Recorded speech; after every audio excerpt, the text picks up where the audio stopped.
Tout a commencé 2 jours avant. Les boulangers se sont mis au travail pour transformer 125 kg de farine en différents types de pain. On a commencé vendredi 16h pour faire les tartes aux flancs, tartes aux pommes. Après on a fait le samedi de 7h à 19h les pains gâteaux, toute la viennoiserie. Et le dimanche de 1h30 jusque 13h à faire le pain. Le pain est cuit dans 2 fours à bois à voûte, les braises sont repoussées au fond du four et le pain cuit à côté, comme autrefois dans les presbytères. Une cuisson simple, directe, exigeante, mais qui donne ce goût d'antan tant apprécié au pain. Le dimanche matin, c'est jour de fête, mais d'abord place à la dégustation. Les premiers arrivants partagent un petit déjeuner à base de pain frais cuit durant la nuit, puis à 10h, départ pour une randonnée de 12 km à pied sur les petites routes de campagne. On définit un parcours qui n'est pas trop long ni trop court. Et puis on essaye d'établir un parcours qui est assez plat dans l'ensemble, si c'est possible, et puis traversant les champs, parce que pour découvrir notre belle campagne, quoi. Sous la pluie, les marcheurs quittent Drincam, empruntent de petites routes sinueuses, avancent sur des chemins caillouteux, mais trempés de pluie. Au bout de 6 km, le moulin de Pitgam les accueille pour une pause bien méritée où une récompense les attend. Une bonne crêpe chaude, un verre de cidre et les sourires partagés que crée cette aventure. J'ai l'impression qu'elles sont bonnes les crêpes. Hein. Très bonnes. Ça se mérite, hein. Surtout un tour en calèche. En effet, pour ceux qui préféraient le confort à l'effort, il était possible de faire le parcours en calèche, tiré par 2 chevaux boulonnais, ou à bord d'un chariot attelé à un tracteur équipé d'un banc improvisé à l'aide de ballots de paille.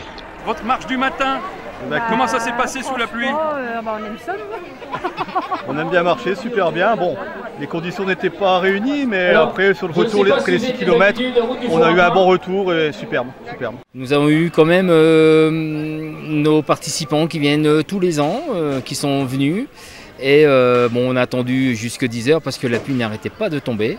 Et après, ça s'est bien passé puisque le retour du soleil et puis le bon temps parce qu'il faisait doux, c'était très bien. En effet, à l'heure de l'apéro, un ciel plus clément était le bienvenu en même temps que sur scène, les Bakers distillaient un son pop-rock des années 70 à 90. Jusqu'à ce que la fête prenne une autre tournure avec Noël Lagoya et Karen dans un tour de chant à faire danser même ceux qui avaient juré de rester assis.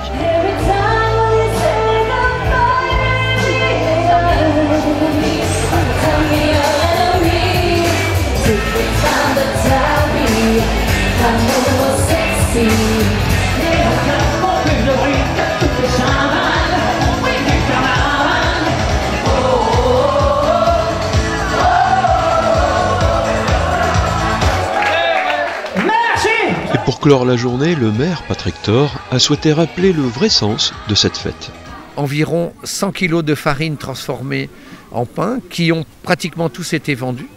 Donc c'est la preuve que c'est une réussite. Il faut savoir que le résultat ce soir, donc produit moins charge, égale ce qui va rester pour alimenter le colis des personnes âgées en fin d'année. De savoir qu'il y a des personnes à la fin de l'année qui vont recevoir un beau colis et que nous on a pu participer à ça, franchement ça fait vraiment plaisir et ça fait chaud au cœur. On a été très heureux d'être ici à Drincam cet après-midi et puis voilà, d'avoir participé à rendre les gens heureux, c'est notre métier.